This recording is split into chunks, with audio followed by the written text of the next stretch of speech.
It's showtime, folks. Enjoy the show. If Steve is rolling, then I'll say, a fine Saturday morning to you. Okay, first of all, I need a coronavirus update. Any movies that have been closed or put down, not closed. Although closed. Production is shut down in Venice for Mission Impossible 17. That hits me where it hurts. God, Venice, have you seen pictures of the streets / canals of Venice? It's like done. Yes, I mean, they've just, it is a Dan Brown book right there. And No Time to Die has been pushed to way to the end of the year. It's a birthday movie, Pete. It has become a birthday movie. That's right. Yes. It has become a birthday movie for us. So that may be it originally where it's because I was really looking forward to it. Yeah. This is what I was excited about. So now it's moved to what did it move to? November? Did it really move to November? November 25th. All right. So that's actually it's perfect.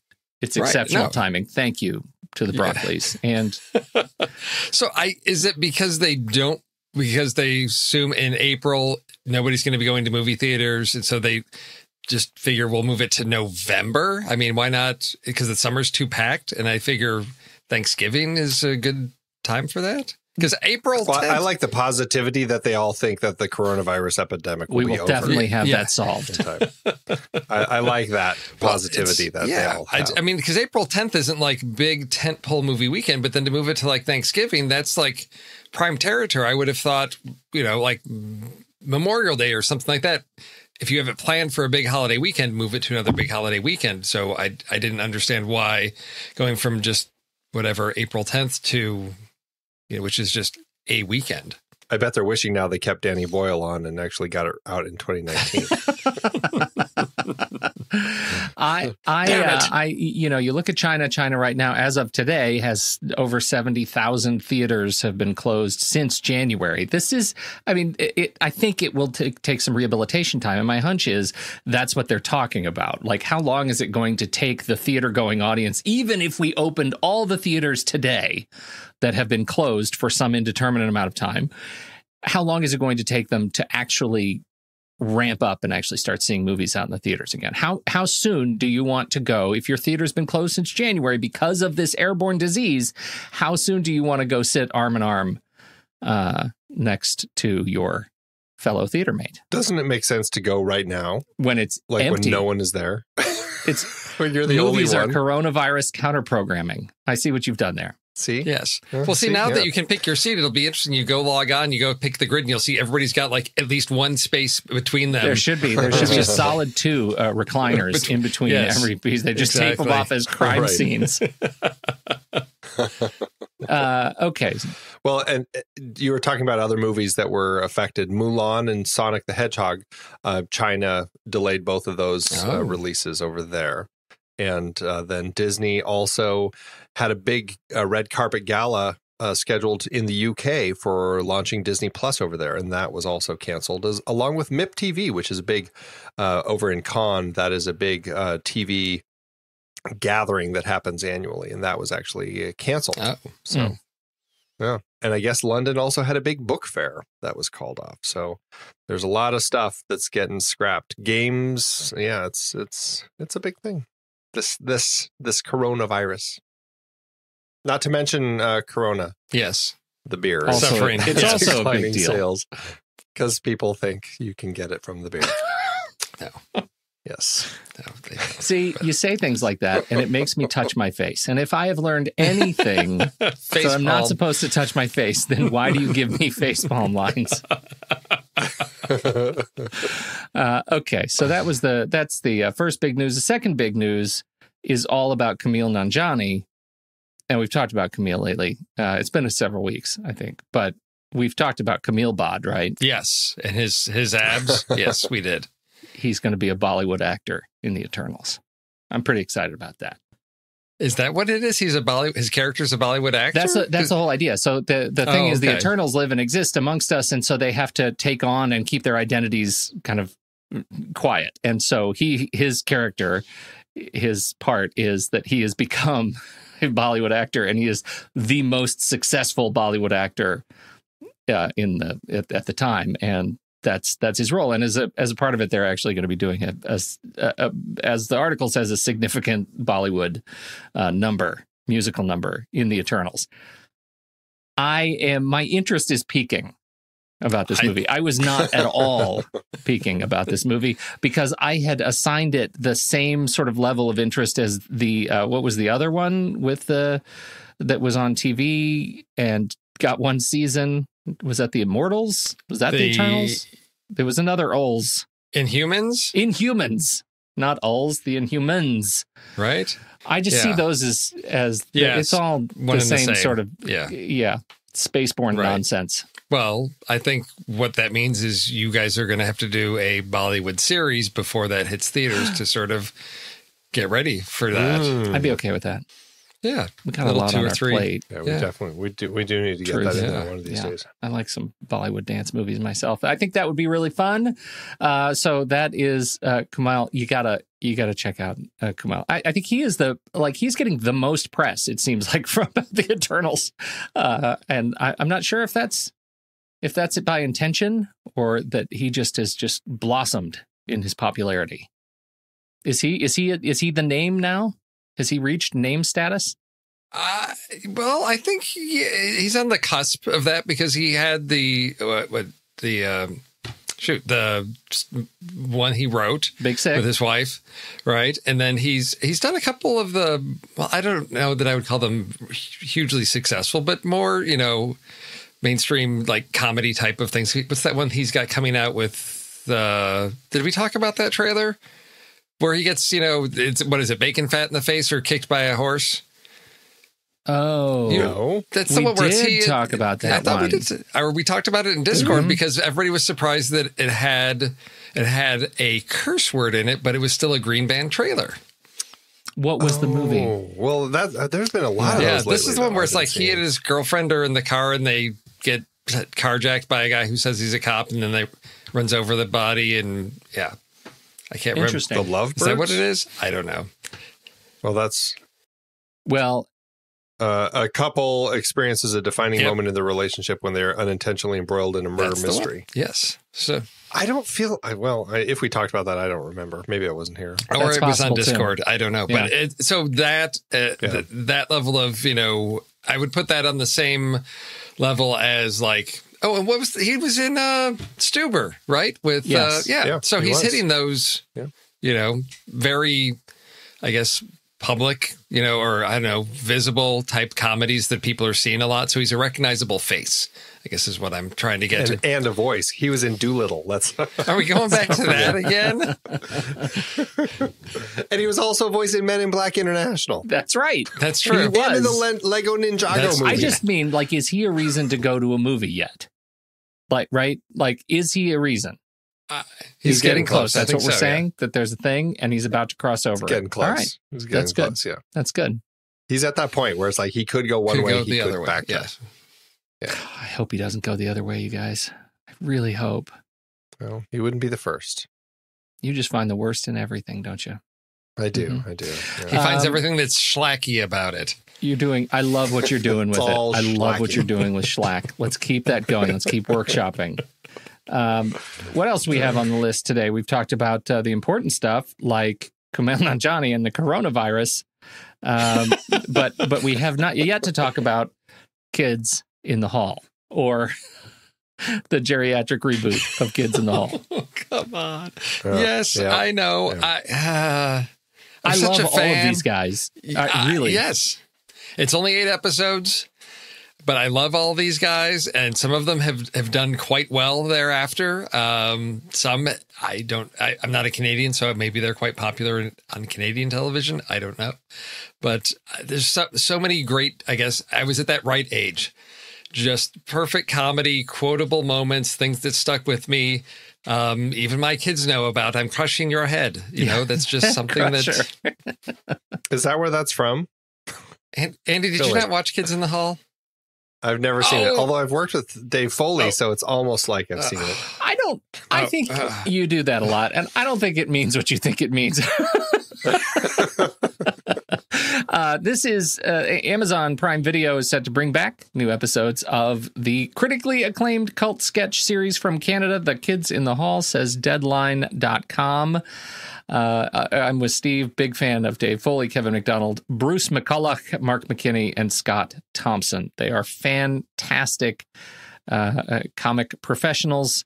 And it is still funny today, like the way that incredibly progressive, transgender, fantastically boundary pushing comedy. And they are bringing back, I'm just very excited for new episodes. I think it'll be, once again, experimental stuff. And I'm eager to see it.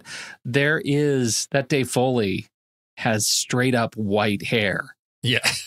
Yes, he does. I mean, he wears it great. But these are older gentlemen now, and I'm very excited to see. Like, I think that's the most interesting thing to me is that this comedy has to be different. How does Kids in the Hall age? You know, it's easy for me to laugh at old Kids in the Hall, but that's always tinged with nostalgia, and that's okay. I'm laughing because my memory of it is also so funny, and that comes with sort of an amplification effect. What does new comedy from these five guys look like? That's a good question, because we never really had, I think the closest equivalent would be, what if Monty Python had gotten back together, 10 or so years ago to do new original material. Right. We never had the opportunity for that. So I'm curious, because it's one thing for them to, trot out the old sketches and do those favorites again. But I'm very curious to see what these geniuses can bring to 2020. What's going to be humorous. What is your wager of the percentage of original material to new material? Does it say it? I feel like it's going to all be new. It could be new episodes, but trotting out like old characters and old bits. They will reprise fan favorite characters. So you have to build off of that. So we'll see some of those, there's so many. I don't know who we're going to see. Are we going to see the chicken lady again? I don't know. Are we going to see Gavin, the little kid on the bike, that pesters people? The head crusher? There's so many. Bruce McCulloch. Anytime Bruce McCulloch is doing. Oh, I'm sorry. He is of all of them. Well, I guess he and maybe Scott Thompson are the best cross-dressing comedians in The Kids in the Hall. Yes, they are just too good. So I'm a huge fan, very excited about this, and eagerly await. I don't think we have a date, do we?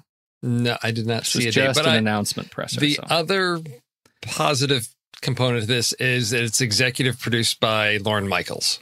So that is another bright light for me on this, that it's in good hands. It takes Lorne back to his roots, that just the deep heart of subtle, dry, ironic Canadian humor. It's a special brand. That Lorne Andy's Michaels just sitting there. Andy's just sitting there clueless. I know. Why does he not?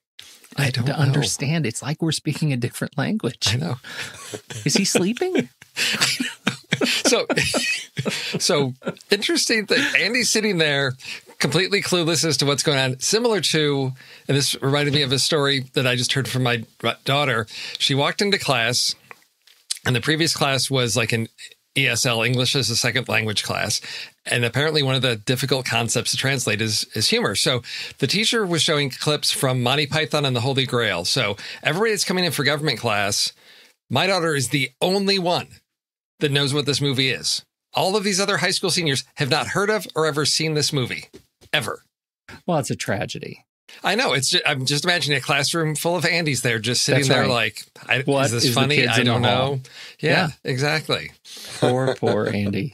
Poor Andy. He's missing out. He's culturally impoverised. We can't judge him for his cultural impoverishment.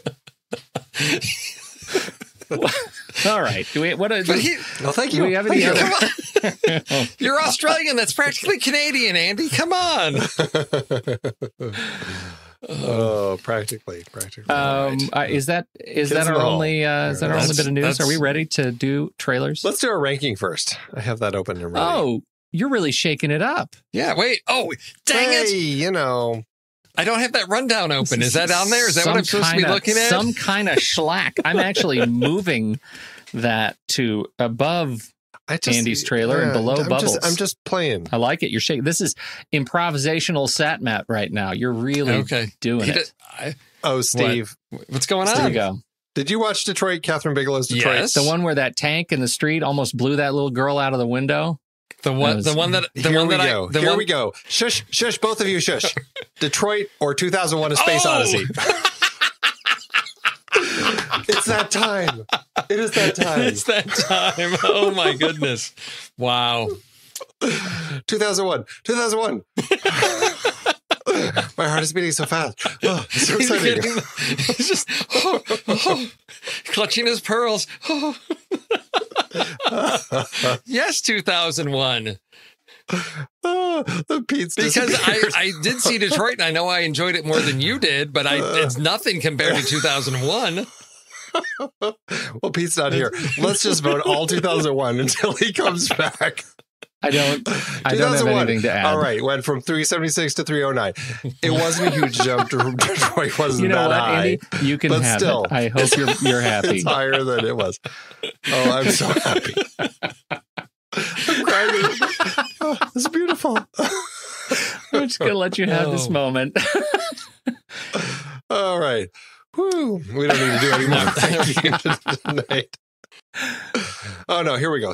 Coming to America, or Scott Pilgrim versus the World. Scott Pilgrim. Definitely Scott Pilgrim. Number 2. Number 3, Die Hard 2 or Die Hard with a Vengeance. Oh, look at that. A little Die Hard back to back. Wait, which one's Die Hard with a Vengeance? That's the third one? That's the with third Jeremy one. Irons and Samuel Jackson? Yeah. Wow. It's been a while. I feel like I liked the third one less this time, but I still like it. And the second one is awfully over the top nonsense. The problem is the second one is at Stapleton. And I have a soft spot in my heart because I knew that airport. Some of it was enough of it, Andy. Don't ruin my joy. Yeah, I'll go with. I'm going to go with Vengeance. I'm going with 3 with Vengeance. I also am going with Vengeance. All right. I want to say Die Hard 2, but it doesn't matter. I don't. Really it doesn't care, matter. Die Hard 3. It turns out Die Hard with a Vengeance is my 2001. Oh no, that just sounds dirty. Wow. Okay. Howl's Moving Castle or The Innocents? I will take The Innocents, please. Steve, have you seen? You've seen neither. I've seen neither of those. That is correct. Outstanding. Look at that. Oh wait, I forgot to keep track. Is this number? That was 4, I think. 4. Yes, 4. We'll call this 5. 5. Children of Men or The Natural? Children of Men. Man, I have turned around on that movie. Oof. Children of Men held steady at 26. Number 6. About a Boy or City of God? Oh, boy, I sure love About a Boy. City of God is but the it is movie. City of God. Wait, which one's City of God? Because I don't know for sure. I've seen the Brazilian movie. Have not seen that one. Oh, Steve. Yes, I know. Steve. Definitely check that one out. City of God held steady at 147.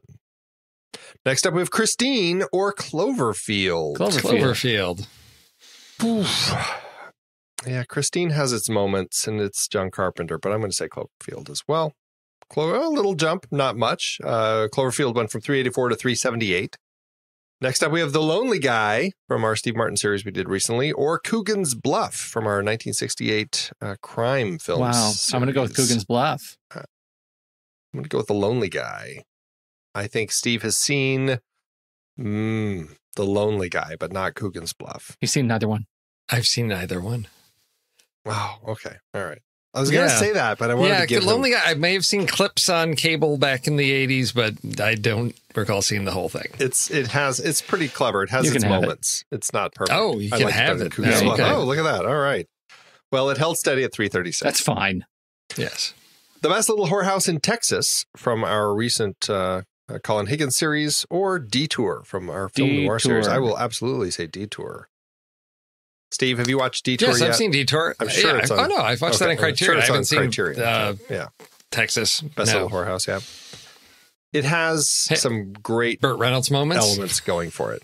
It has some great Dom DeLuise moments. True. He's fantastic. He's incredible. Yeah. And who played the mayor, Pete? Who was that? was that Charles Durning? Yes, Yes, that it was sounds totally familiar. Charles Durning. Oh my God. He was magic in that movie. Magic. All right, next up we have Robin Hood, Prince of Thieves, Pete's favorite, or The Curious Case of Benjamin Button. Benny. I'm going to go with Benny Benjamin. Bouton. Yeah. Yep. Okay. Yep. Now Voyager or Yee Yee, a 1 and a 2. I will definitely say Now Voyager. Yes, you will. Thank you. Pete or Steve, have you watched Yee Yee yet? And you can actually say Now Voyager 3 million times in as long as it takes to watch Yee Yee. It's a little fancy math for you. Yee Yee is fantastic. I know. Steve, I know. you need His to watch little, it. his I'm little sure face, his little head torments me on my Criterion channel when loading screen. Still, Sure it's not. It's right there in the middle. He's taunting me. all bark. Don't worry about it. So I haven't seen it. No. Now Voyager held steady at I 358. think we're at 10 or 11 or 12 now. So we Oh, can this do will be our one last more. one. Yeah. This will be easy. The Women from 1939 or Robin Hood, Men in Tights. Oh, Robin Hood. Robin Hood, Men in Tights. I have not seen Much the to women. the angst of our YouTube audience. Oh, That's God, right. they're mad at us about the our women. opinion of That the was women. a tough one. Yeah. Robin Hood Men in Tights held steady at 341. All right. There's our ranking for the evening. Outstanding. Shall we do trailers? sure. Let's do that. Andy's first. So I guess I get to go first with my trailer. So that's very exciting. So my trailer, there was this movie that came out, when was this? Last year? Spider-Man Into the Spider-Verse. 2 years ago? I was, it wasn't 2 3 years years ago. ago. It was 2018. Jeez, it was was it that long It ago? was like 2018. December It's a 2018. 2018 Yeah. movie. Okay. For some reason, I was thinking it was last year. Anyway, it was a fantastic film, and I had just an absolute wonderful time watching it. And so when I saw that there was a new film out that Lord and Miller were producing, I got pretty excited about the whole idea of now I see their name, and they've become one of those kind of names that just gets me excited about seeing a new project. So the new trailer for the new animated film that they are behind with Mike Rianda, who co-wrote it with Jeff Rowe and is directing it, looks like it's going to be a really fun movie. It's called Connected. The story of this film is about a family who is very modern. They're all constantly on their devices, particularly the two kids, and it really strikes close to home watching the first half of this trailer. All I see is these kids not being able to stop using these devices, especially the moment where the dad is talking to the girl and you see her point of view as she lifts her phone up to his face. And all of a sudden it's like a Snapchat cat version of dad meowing at her. I just absolutely, I'm like, but this is like straight out of my life. This trailer. Of course, things go awry because then there is this new tech company that has built this perfect robot version to help you with everything that seems like a Siri or what is the other one? Alexa. Type of device that Alexa that is always trying to help you, except they're little robots. And of course, they actually try to take over the world. So now this family, who's on a road trip as they're driving the daughter to college, they have to kind of figure out how to work together and save the world from this tech uprising. I just had a great time watching this trailer. So much of this family felt authentic and real. I loved what they were doing here. The family, it looks like it's Maya Rudolph, Abby Jackson, Danny McBride, and Michael Rianda, the director himself, as the son, playing the family as they are dealing with everything. We also have Eric Andre in it. Olivia Colman is in it.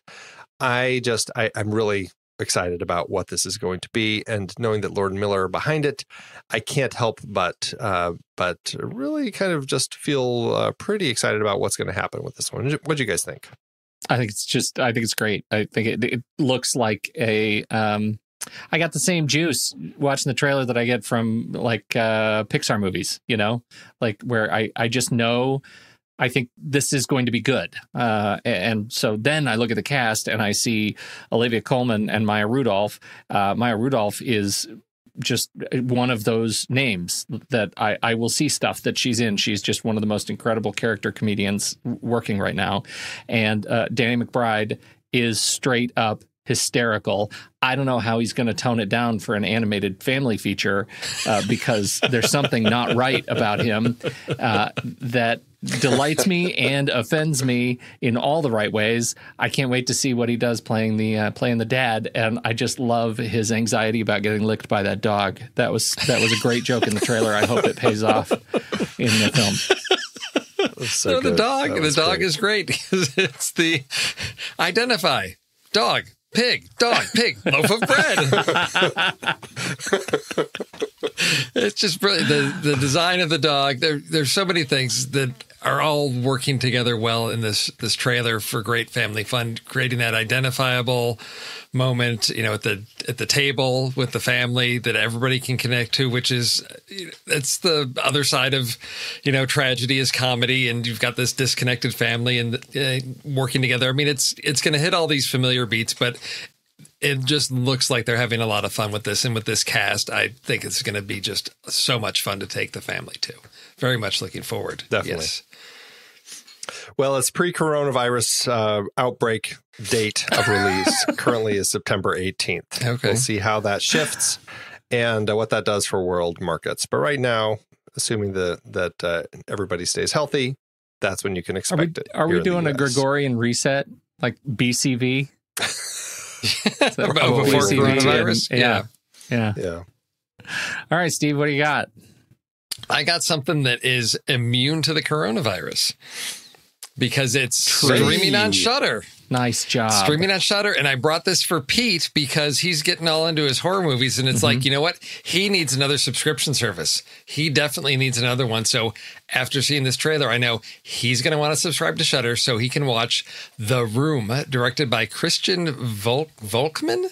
And this is the story of a couple that moves into this little strange secluded mansion and discover that there's a secret room in here that will grant you, it will create whatever you want. So you want $1 million?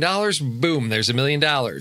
How is this a horror movie? Oh, well, it just so happens they've been trying to have a kid and have had several miscarriages, I believe. And so what does the wife do? She wishes for a baby. So now you've got weird, supernaturally created baby, and the trailer reveals you can't take anything that it makes out of the house. So you now have a child that you can't leave the house with. So I'm very intrigued by this sort of thriller sci-fi twist to this. And director Christian Volkmann, he directed a film that I had forgotten about that came out back in 2007. Remember when Sin City came out? It was all about like the black and white comic book type of, animation style. Oh, yeah. He did one called Renaissance, which had like Daniel Craig, and it was set in France in the future. So he had directed that.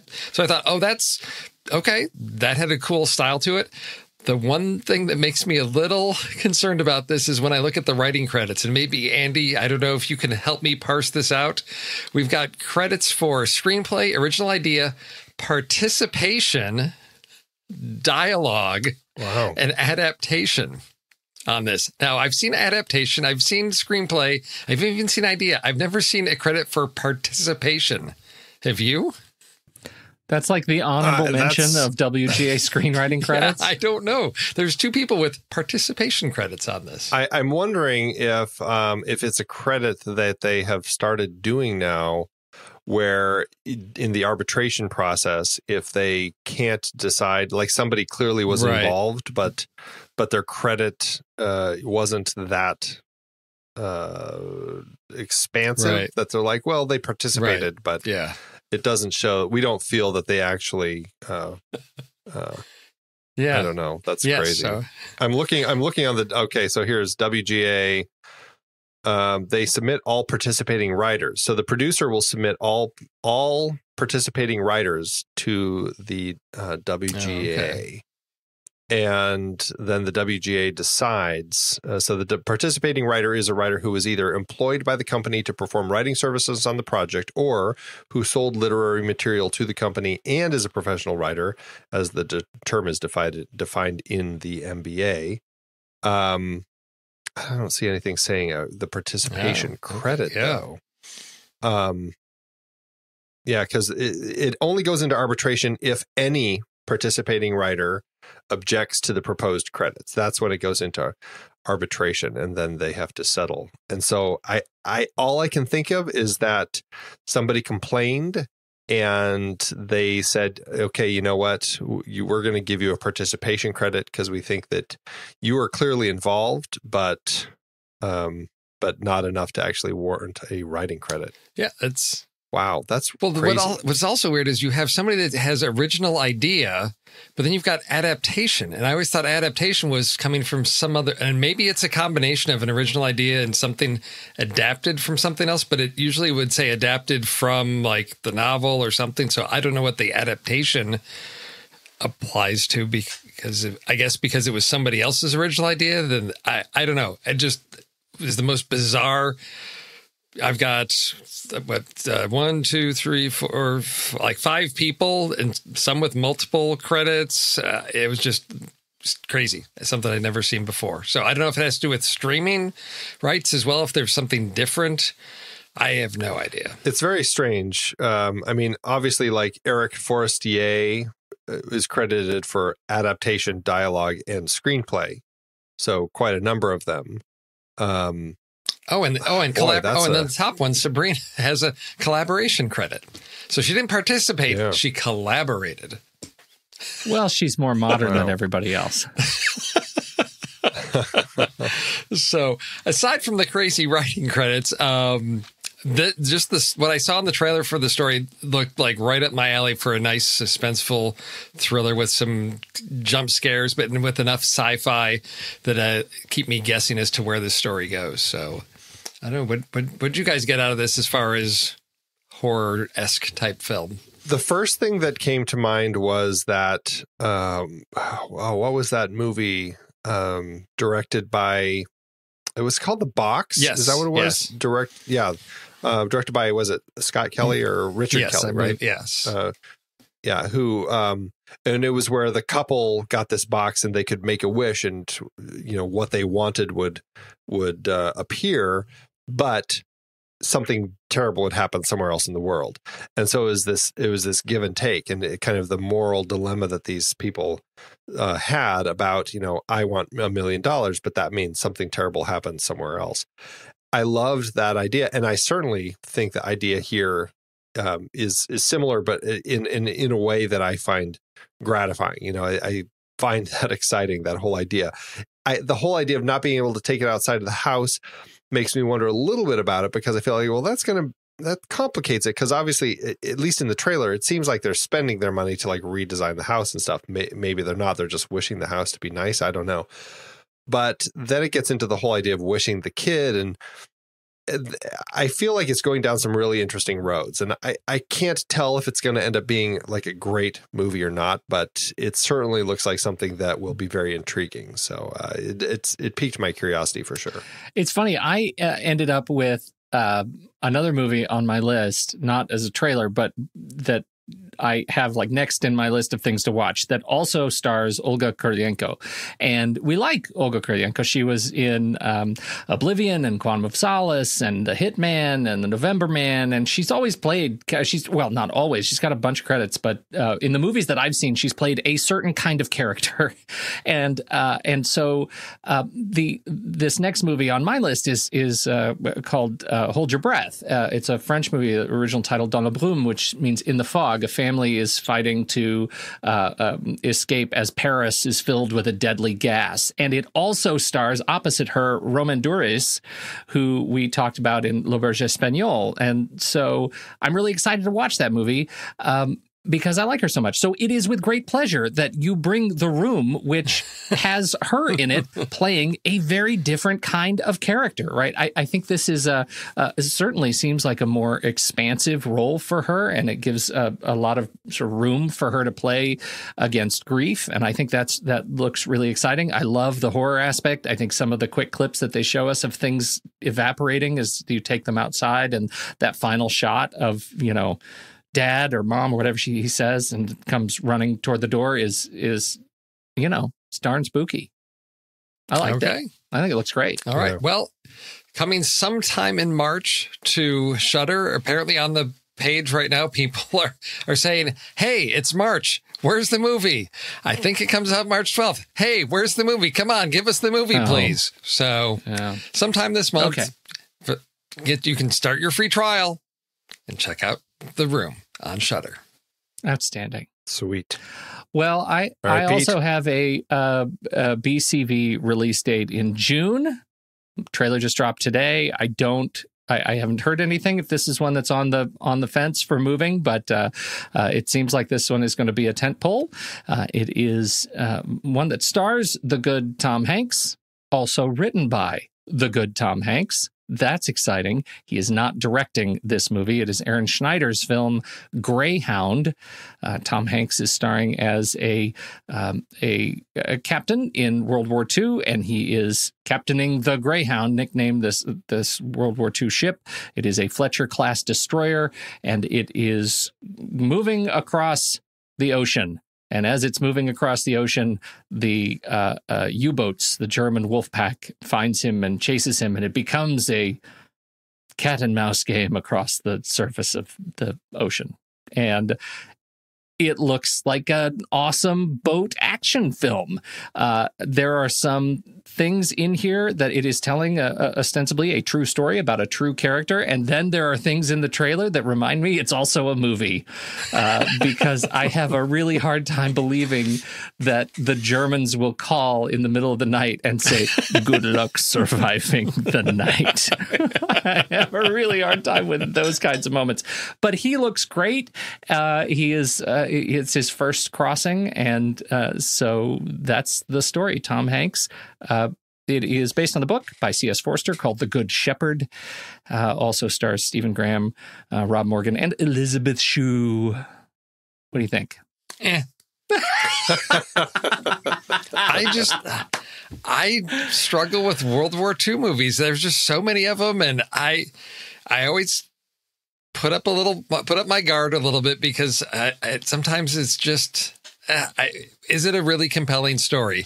And this, I don't know. And I am also not confident, and maybe, I don't know. Aaron Schneider, I'm looking at his credits. He hasn't done anything in forever. I don't know where he's been. He last directed a movie in 2009. So he was also a second unit director on Final Destination 5. So I don't know, why not let Tom Hanks direct again? He did it before. It's his script, and it didn't draw me in. There was nothing that pulled me in, because I thought it's, like you said, Pete, I'm interested in it because it's based on a true story. It's a type of story we haven't heard before, but then it just seems to go over the top of like the radar shows, like there's 50 submarines around them. And I thought that's really an uneven battle here. We can go underwater and shoot torpedoes after you. What can you do? We will rain fire down on them. I'm like, till the top of the water, and then where does it go? I mean, how many little barrels and depth charges can you shoot off? And then you're out. You can't restock, reload. They just wait you out. It's not a fair fight. It seems really imbalanced, so it just verged on ridiculous for me. I have to say, I'm just disappointed that, when I saw the trailer, that Tom Hanks isn't a Greyhound bus driver. That's really what I was looking forward to with this one. That's your joke, the Greyhound bus joke? The Greyhound bus, yes. Hey, I had to pull something out. I pocketed a Tom Greyhound Sullenberger joke, so you're in good company. Well, there you go. I love Tom Hanks. I love pretty much most things that he does. I find when he gets into the creative a little bit, sometimes I have a little more struggle with it. Like Larry Crown, I really did not like at all. He's writing this one. I want to say that it's going to be a fun World War II, just kind of a thrill ride sort of movie. That's how it looks. It looks a little like the graphics, like the CG looks a little video game-ish throughout sometimes, and I'm hoping that's something that'll get cleaned up a little more as the movie gets closer to being released. Just a touch Polar Express. Honestly, just a touch. Yeah. A little bit. Honestly, I'm still excited about it. I mean, this is one that's been delayed for years. I mean, I think it was supposed to, or maybe not years, but it was supposed to be released a year ago, and then it was pushed to May, and then it was pushed again to June. So it's been bumped around a little bit. So that makes me a little concerned. Like maybe it's, they're like, it's mediocre. We just need to find a weekend when we can make some money on it. And so I don't want to think that. I hope it's going to be worth the time and energy. I also don't know much about Aaron Schneider other than, Get Low got all sorts of praise when it came out. It's just so long ago. So I hope that this one does do something interesting. So that's my take. I hope so too. Is it weird that I look at this and I see $50 million budget for this movie and I think, I don't think that's enough to make the movie you had in your head. Yeah. Right? Like, I think a movie like this should be $100 million movie to start. And then, then we'll see. Then maybe it loses a little bit of that Polar Express sheen. I don't know. Maybe they realized it's not going to make much more than that. Yeah.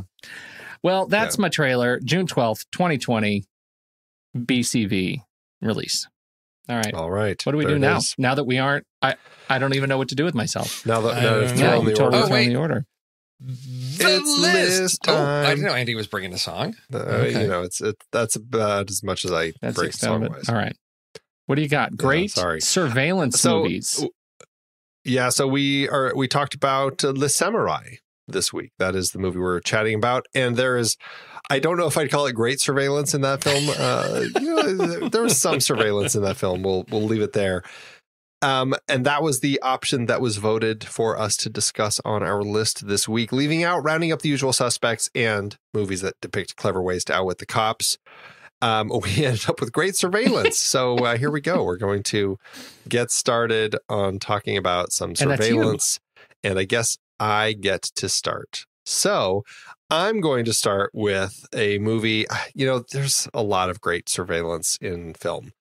I'm going to start with one that this nearly ended up on my guilty pleasures list recently. And, we were just talking about Tom Hanks, so why not talk about him some more? Boy, do I love me, The Man with One Red Shoe. That is such a great movie. It's great in quotes. It's just one that I saw at a young age and I've grown quite an affinity for. That is one where Tom Hanks plays a character who is mistaken by some spies to be a spy, and he is pursued incessantly throughout the film as they think that he is trying to perform some operation. They're not exactly sure what.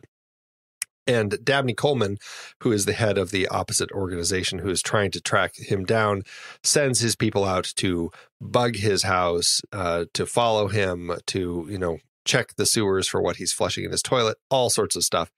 And of course, when they bug his house, he's coming home. And so they put everything back improperly. And so, they're squeezing out his toothpaste to see if anything is in there. But when they put it back, they put the shampoo in there and they mess up the flushing between the toilet and the shower. So when he flushes, the shower goes on. And it's nonsense, but it's really funny. I have a great time with it. So The Man with One Red Shoe, my first choice. I knew it was going to be a pick. I can't imagine that was a steal. I absolutely knew it was going to be a pick, and it's all yours. I've not seen that in forever.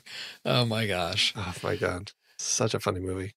All right, Steve. Okay. So, surveillance and comedy, two great things to go great together. Because when people don't know that people are watching them, they do goofy things. I don't know. But what happens when it's not just one person watching somebody through cameras? What if it's an entire nation watching someone on The Truman Show, where there's surveillance everywhere? Okay. So it is a great movie. I felt. Was that a steal? It's a secondary list steal. It's a pretty. Was that on your list somewhere, Andy? I mean, it feels like it kind of has. It wasn't. No, not even a little bit. Okay. No. I was debating because I was like, I don't know if I'm going to call that surveillance. Me too. That's why I was torn on that one. So I didn't. But I think it fits. So I'm not judging. There's no judging. It's just saying there's a line and it was on it, and I could push it either way. All right. Yeah. It is a good pick, no doubt. I will. Oh dear, where do you start? I think I'm going to go with one that was a trailer pick from June 9th, 2018. It was Steve's trailer pick on this show. It is a movie with some weird surveillance and some weird payoffs and a fantastic score that I listen to weekly at least. It is Bad Times at the El Royale. I liked this movie far more than maybe it deserves, but I had a great time with it, and I have watched it a couple of times just because it's a movie that's kind of entering that Ronin space for me. I can just put it on and enjoy whatever I happen to be looking at when it shows up. So Bad Times at the El Royale. It's a good one. I still have not seen it because I've heard very mixed reviews on that. That's what I mean. That's what I mean. It's not, believe me, I don't want to be judged. I was pretty mixed on it. I don't want to be judged about my opinion of it. I know I like it more than it deserves. I get that. No, that's, all right, Andy. It's okay. It's okay. All right. For my next pick, I am going with a film that I really was taken by when I first saw it. It is, and taken equally when I saw it a second time, it is Morten Tildum's Headhunters, a Norwegian action thriller that is full of action and thrills. I completely love this film. What an exciting ride it is. It is about a headhunter who works at a company helping people find, or helping big companies find people to fill high roles. But he also has a side job of stealing paintings. And his partner is, he works at a surveillance company, and he is the one who deactivates the security so that they can steal stuff. Of course, he happens to also have surveillance at his own house, which comes into play later in the film. I don't want to say much more than that, other than it is a fantastic film with all sorts of wild twists and turns. Wonderful film. Definitely check it out. That is Headhunters. Awesome. Haven't seen it. Haven't seen it, but writing it Looks down. great. Oh, you guys need to check it out. Yeah. Okay. Nikolai Coster-Waldau. I like him. Yeah, he's great in it. So good. I want to go watch it again right now. It's just you know what? Fantastic. Take a break. I'll be back. Do what you need to do. All right, Steve. Take your time. You got about 2 hours. All right. Okay. So it's really he's doing like, it. Okay, no, he's buried himself in the part there. Yeah, that's for sure. So, guys, why would a man leave his apartment 3 times on a rainy night with a suitcase and come back 3 times? That's the question that Jimmy Stewart needs an answer to in Rear Window. That's right. I just wasn't fast enough. I was going to answer the question. You were because I happen to know why, but that's risky. Because he likes the way his wife welcomes him home. That's right. That's right. That's the who wouldn't? Exactly. Who wouldn't? So this is what I discovered in high school, fell in love with, and when it's not conventional surveillance, but it is so much about observing and watching people. So for me, it was a perfect fit for this list. Such a great movie, Hitchcock's Rear Window. I'll just say it since you didn't. So good. Definitely worth checking out. Everyone needs to see that one. Okay. I got one, you guys. It is based on a book by Robert Ludlum. Any takers? Do you know what it is yet? Nothing? By director Sam Peckinpah? Anything? Starring Rutger Hauer, John Hurt, Craig Nelson. Are you serious? Am I serious? What does that even mean? Well, just say it, because now I'm not sure if it's the Osterman Weekend. Oh, man, did I hate that movie? I don't care. I don't care. Ever. I don't care what you think about it. I like the concept. First of all, there's a lot of watching of other people on surveillance screens, and in this case, they installed a bunch of surveillance screens. Right? Wasn't it like a TV journalist? He allows the CIA to set up a bunch of cameras in his house and attempt to stop an assassin and watch all of his friends. It's all about a Russian spy network, and there's a ton of surveillance and some bows and arrows and Rutger Hauer and Andy, bite me. It's fine. It was so Peckinpah's last movie. What happened to I know. Peckinpah? This was it. This was as he's circling the drain was the Osterman Weekend. Circling the drain, surrounded by alcohol. Yes. All right. Oh, this has a great tagline, though. Yeah, it does. On the poster, the Osterman Weekend, the one weekend of the year you won't want to miss. I'll take it. It's almost as good as Deliverance. This is the weekend they didn't play golf. Oh, all right. For my final pick, you guys put me in a spot because I had a whole bunch of really fantastic ones for my top pick, and I was hoping that they would all be stolen by now, so I wouldn't have to be in this dilemma. But I'm That's in okay. this Well, dilemma. whatever you choose might be a steal, from one of us, probably. Yeah, I know. I'm going with something that I guess it's a fairly recent one, and it's a brilliant film. It is Florian Henkel von Dahmersmark's The Lives of Others, a really interesting film about life in East Berlin as the Stasi is kind of monitoring everybody, and you follow one particular eavesdropper, I guess we'll say one of the secret police, as he's basically listening to this playwright and friends and kind of how it changes his life and the directions he takes. It's a fantastic film. It is one that I don't know, it just always stands out to me as a memorable film, definitely worth watching. So that is my final pick. The Lives of Others. I haven't seen it, but I've heard, but just in researching this, that came up so many times as one of the very best examples of surveillance in movies. Well, it beat Pan's Labyrinth at the Oscars, and that's what people who were upset with Pan's Labyrinth were like, what, it didn't win Best Picture? And then everyone else was like, did you see The Lives of Others? All right. One of those conversations. It's on Netflix right now. It's on my list, and I was hoping to find time this week to watch it so that I could put it on my list, because I keep hearing great things about it, and it's what I want to get around to. So good. Well, I look forward to seeing reviews from both of you. All right, and Steve. he's just asking for that patient zero badge. That's what he's asking for. Yes. I just need it. Okay. So my pick was, I thought we just might as well name the list after this movie, because when you talk about surveillance movies, I mean, you have to talk about The Conversation. That's top one. There it so is. That's right there. That's which one. I can't believe I only got Absolutely. around to watching just within the past, what was it, like last October, November or something, just recently got around to watching it, and regret I've spent so much of my life not having had this movie in it. So I'm still hoping one day to do a Coppola in the 70s series where we can talk about all of his non-Godfather Apocalypse Now projects, which isn't a lot, but still. All right. So here's the thing. I've got 3 movies left, and I'm kind of with Andy, although I knew deep down that neither of you would pick any of the movies that I have on my list right now, because you're too, high class. The Osterman Weekend Part 2. There you go. And so I just have to see, because I think I'm doing a little quick search, because I think I may have picked my movie maybe twice before, if not once. Oh, I haven't picked it at all. Outstanding. Okay. So I don't know how old I was, maybe 13. I need to check. This should absolutely be in our, did we even do this movie? No, we would have done this movie. Our Roy Scheider series. Roy Scheider series in the 70s. I'm doing Roy Scheider in the 80s. Pretty sure one of my very favorites. My dad says, you got to watch this movie with me. He starts calling me Jaffo for like 5 years. Wouldn't tell me what it means.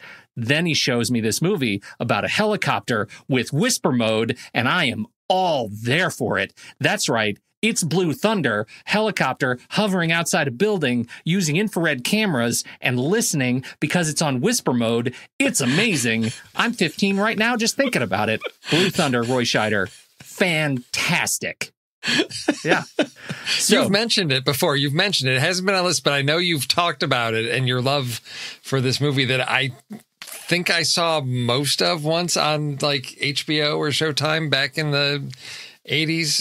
Yeah. He does this thing. He does this thing in this movie where he looks at his watch and then he waits to the second hand to get up to 60 seconds, and then never mind. You'll have to see it. It's fantastic. He drives an awesome car. He's just great. Police, helicopter pilot. I wanted to be that guy badly.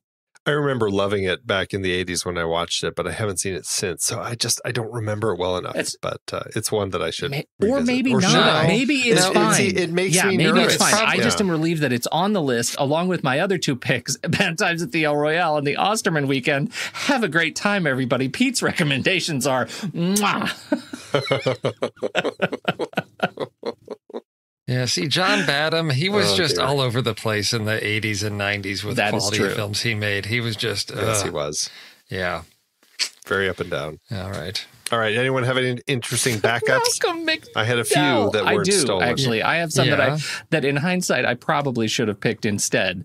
Like Cape Fear has some great criminal surveillance. I did have The Conversation on my list, and Cabin in the Woods, which is a favorite, but I had talked about first. Okay. So. All right. Yeah, I had 1984. Oh, of course. Okay.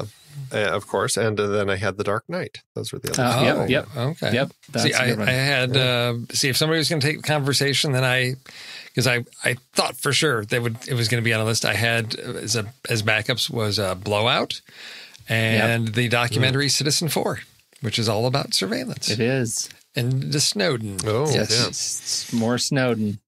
Yep. Those are good picks. Wow, lots of good stuff. Lots of good stuff, guys. So now, what do we do next week? So that's the big question. What is Pete going to be doing alone next week? We'll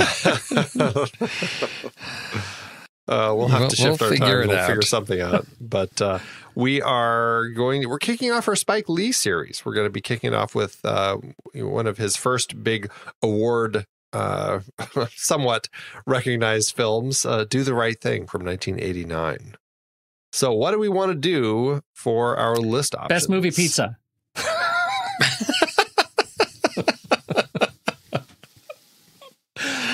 Coolest movie jewelry. I'm just spitballing here, you guys. This is just right off the dome. What about movies? I like movie pizza. Movie pizza. What about movies where characters like directly address the camera? It's not breaking. I was trying to think about if it's different from breaking the fourth wall, because it seems to be like, I don't know if they're addressing the audience or just the camera, but to me it's different from breaking the fourth wall, and I can't explain why. That's pretty long to go in our voting list. Okay, well, we can just say direct address to the camera. Okay. Talking to the camera. I'm just wondering, like, if I can think of that many. Because it's breaking the fourth wall. Ish, yeah. Does it count if they just, like, turn and look at the camera? Well, recognizing like the camera? It is breaking the fourth wall. Well, they are.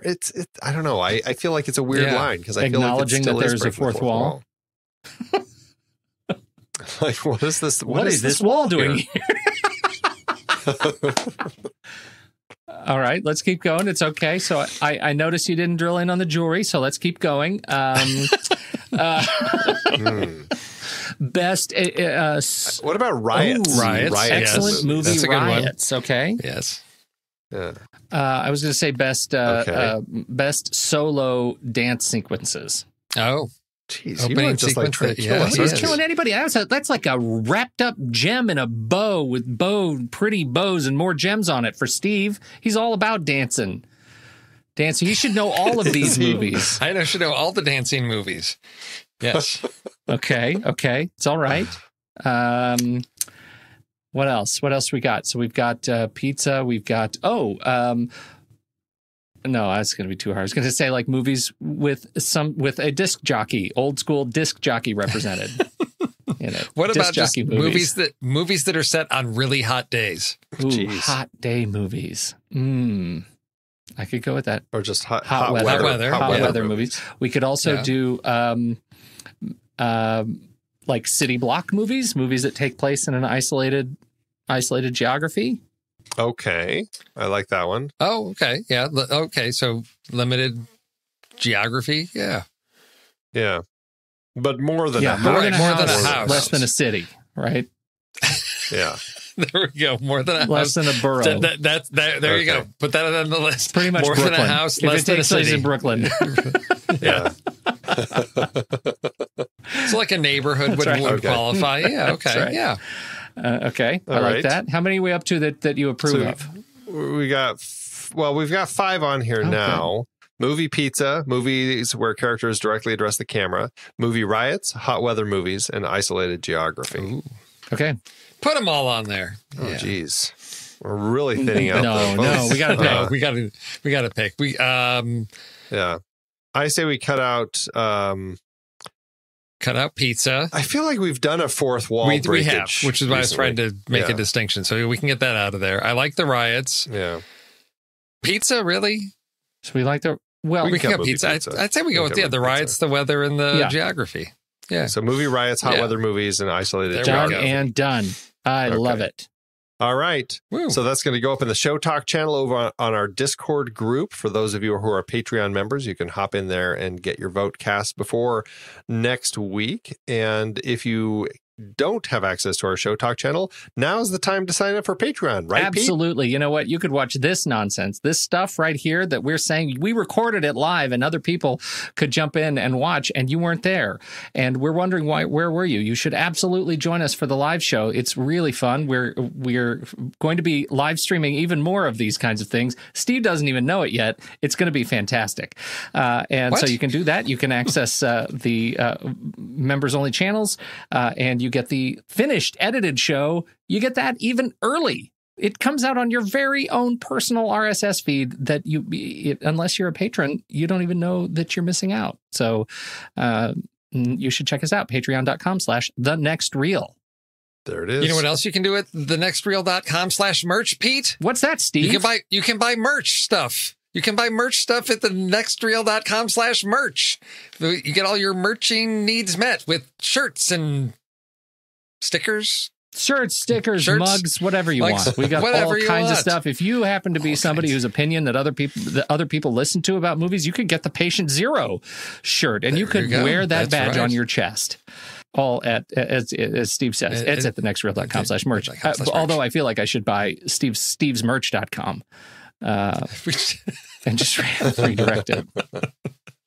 Sure, why not? Let's buy a couple domains. That's merch. That's right. That's right.